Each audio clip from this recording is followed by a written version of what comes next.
από πλευράς των παιχτών του Πανετολικού. Εδώ σήκωσε offside ο βοηθός. Αυτή είναι η φάση.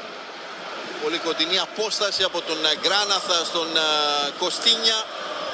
Ήταν κοντά στη φάση ο Ζαμπαλάς, άφησε το παιχνίδι να εξελιχθεί. Προφανώς θα γίνει και το απαραίτητο τσεκ.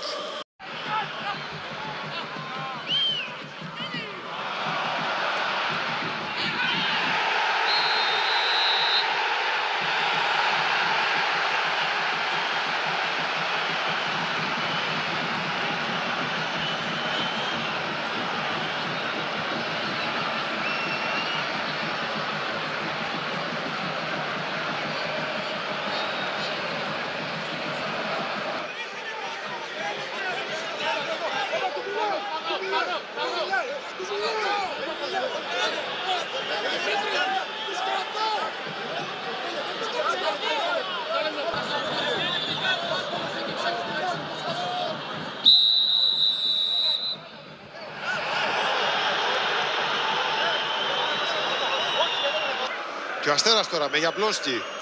Τζοακίνι και Μπαρτόλο να κάνει την κίνηση. Και ο Βαλιάκο να αλλάζει κατεύθυνση για να κυνηγήσει τον Μπαρτόλο και να πάει στη μονομαχία μαζί του. Μπαρτόλο μένει κάτω.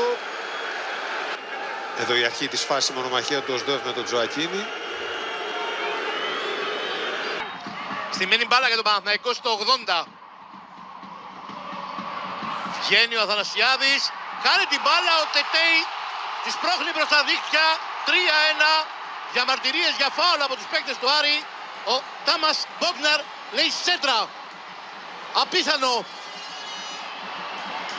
Έχει το άγγιγμα του Μίδα αυτό το παιδί.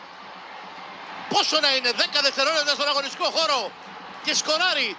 3-1. Ο Κίλερ με τον πλατή χαμόγελο. Εδώ διώχνει ο Αθανασιάδης.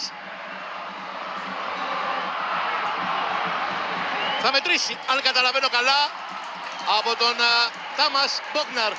Όντως, και ο Τετέι πανηγυρίζει.